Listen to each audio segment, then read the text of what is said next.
Social has fundamentally changed. This is where it's going. It's becoming an experience channel, not a content distribution channel. Hey y'all, welcome back to the Social Media CX Show, where we explore how brands protect trust, improve customer experience, and turn conversations into measurable business impact. I'm your host, Brooke Sellas, and today I'm going solo. No guest, just me, a little bit of data, and a framework that I think every CX, customer experience, and marketing leader needs to hear before, not after, they make another investment in social media. Because here is what I and the team here at B Squared Media keep running into.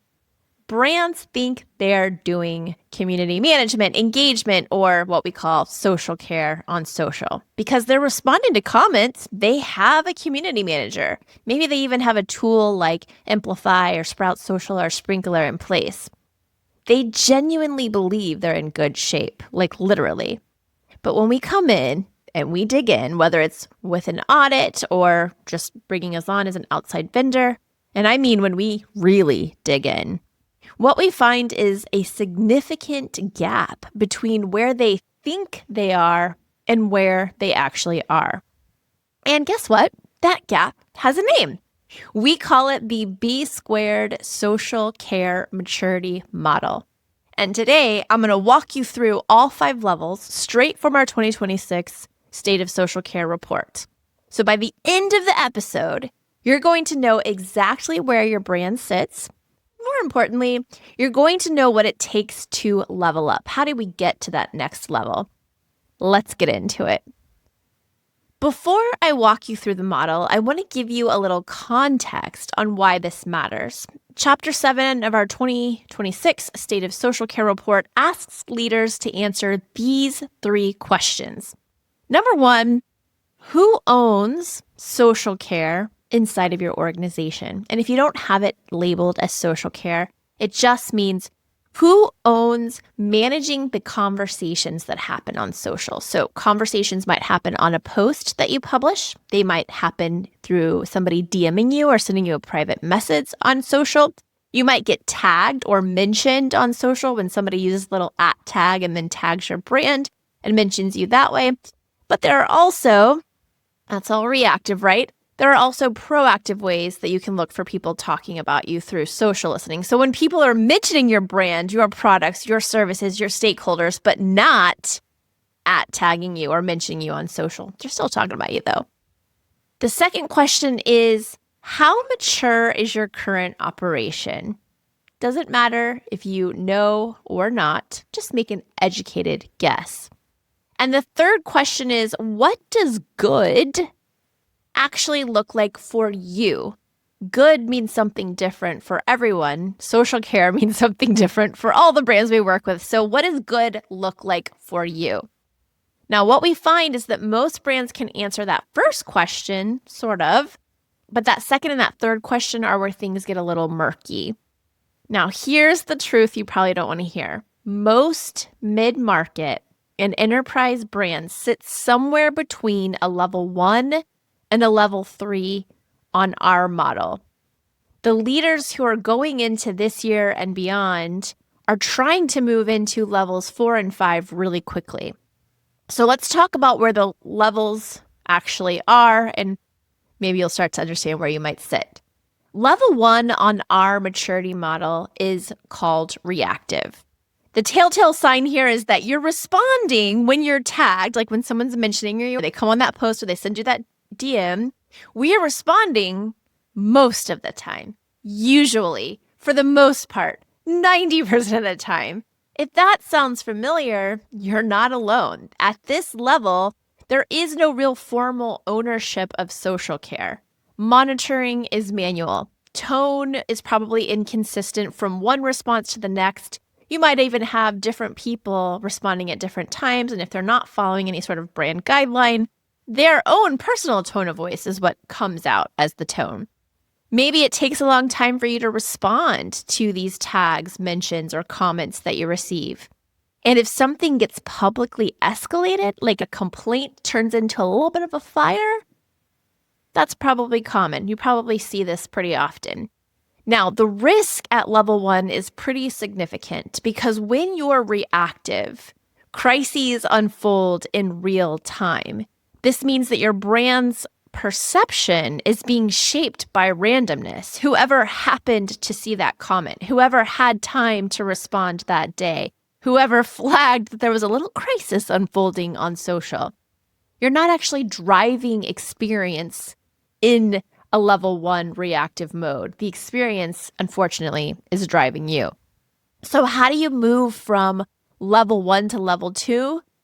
Start with assigning clear ownership. Establish your SLAs, service level agreements, even basic one, meaning we're going to respond within an hour. If you can't do that, within 3. If you can't do that, within 48, whatever it is you could do, set those guidelines and assign clear ownership.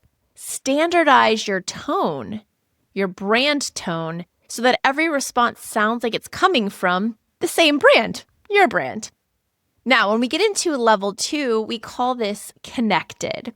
And here's where brands start to feel like they're doing the thing. So we have a social care team or a social media monitoring team, a community management team, again, whatever you call it. But the workflows are probably siloed. At this level, you have the basics. You're responding. But social care might be owned by support or marketing or social, but not all 3 working together. Conversation categorization, or what we call tagging, is limited. And the metrics that you're tracking are probably focused on things like handle time, the volume of inquiries that you receive, the volume of responses that you're pushing out, how quickly you're responding. And that's all fine, right? But it's all fine until you realize what you're missing. And what you're missing are high effort customer experiences. So this means there's inconsistent knowledge sharing. There are intent signals that are slipping right through the cracks, because notice I didn't mention anything about sales being involved. And the biggest problem at level 2 isn't what you're doing wrong, it's just what you can't see. And the path from going from level 2 to level 3 is integrating your tools, unifying your dashboards, building escalation paths that actually connect those teams. Sales, marketing, product, support is what we usually see. There's also legal and HR who might be involved. And then once you sync those teams and those systems, you're at a minimum giving kind of this weekly touch base, weekly dashboard if you want. We call it a weekly what we heard loop that all of those teams have access to and can glean information from. Level 3 is called integrated. And this is where things really start to feel functional, because this is where social care is aligned to the customer experience and marketing, but it's not yet predictive. So at level 3, you have a unified voice and tone all across channels. Doesn't matter which channel somebody reaches out to you on, you've got this unified tone and voice. You've got insights that are being shared between customer experience or CX, marketing, product, sales, brand, right? All of those teams are working together. Escalation workflows are really clear. AI is being used for suggested replies. It's maybe used for triage and automatic routing based on words that are used inside of complaints or compliments. And this is a big one, you've got proactive social listening in place. That last piece is what makes you connected. If you're not using social listening to be proactive, you cannot be a level 3. Because at level 3, for the first time, brands start seeing the full conversation landscape. Not just who's talking to them, but who's talking about them. And that's where social care starts to shift from a ticket queue to an intelligence function. And we want everybody to be at least a level 3 because everybody needs an intelligence function.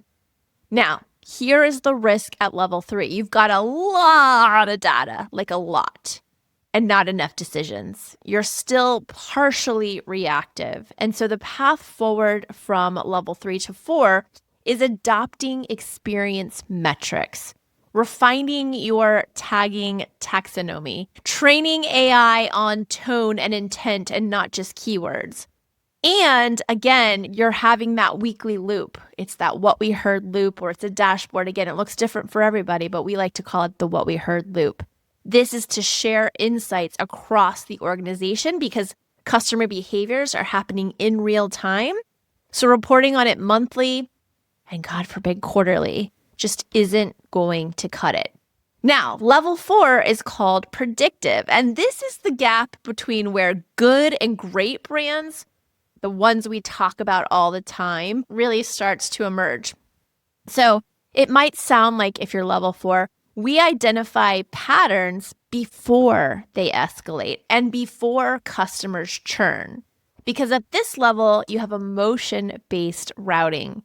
AI is being used for summarization and pattern detection. So you're tracking those little shifts in sentiment in real time, and you're tracking what we call trust velocity, meaning as we give people the answers to the questions they're asking, did it help add trust or did it take away trust from the equation? Obviously, in a level 4, you're probably adding trust, which is what we call trust velocity. This is also where pre-purchase intent signals are tied to your CRM. So when people on social media are comparing your product to a competitor's product or saying like, hey, does this come in my size? You've got that tagged inside of your CRM or inside of some other tool so that those cross-functional loops between teams, between CX, marketing, sales, products are happening weekly. If your frontline social care team isn't able to sell that person who's giving you that pre-purchase intent signal, how quickly is sales coming in and helping you route or close that deal? This, as you probably are realizing, isn't customer service anymore. This is intelligence at scale.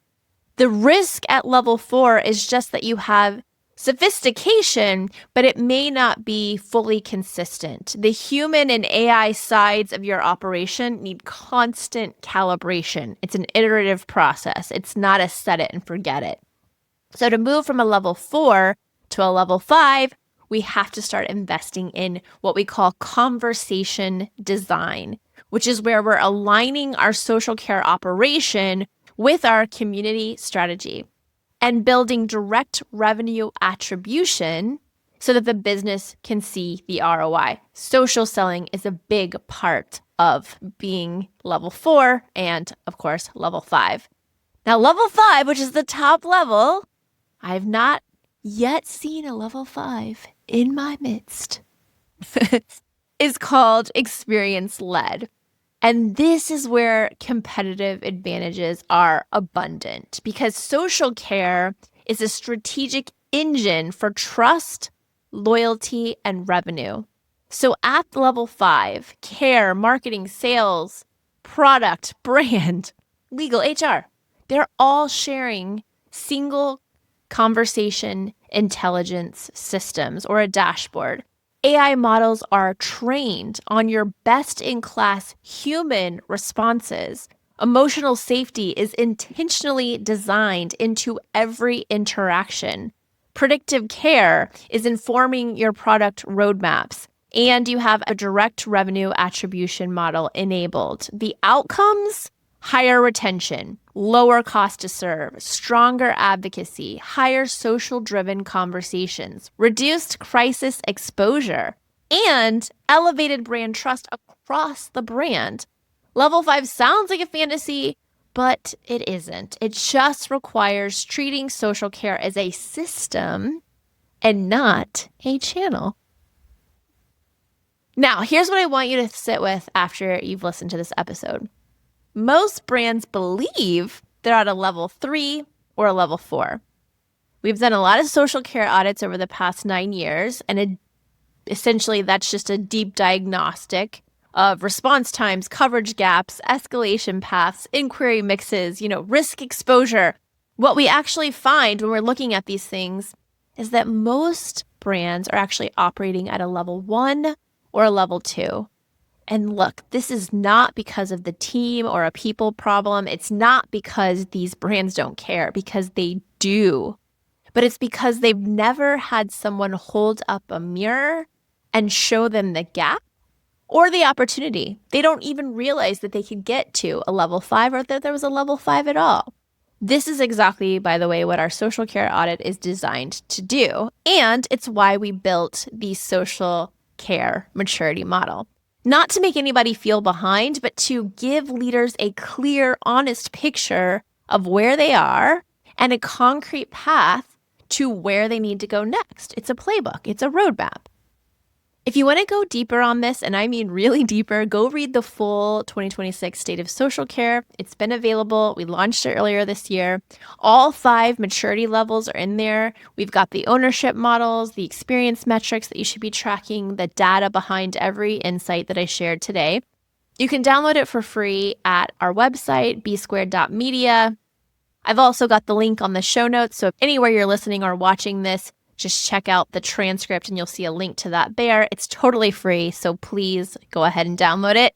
And if you're listening to this and thinking, I don't actually know where we land on this model or that we have a model at all, that's worth paying attention to. That is the whole point. Social has fundamentally changed. This is where it's going. It's becoming an experience channel, not a content distribution channel. So if you want to keep up, read this report. And maybe let's talk about a social care audit. And as always, if this show is helping you think differently about customer experience, please rate and review us. It helps us bring on more brilliant voices and keeps this community growing with intention. Until next time, think conversation, not campaign. Thanks for tuning in to the Social Media CX podcast. If you loved today's episode, don't forget to subscribe, leave a review, and share it with someone who needs to up their social care game.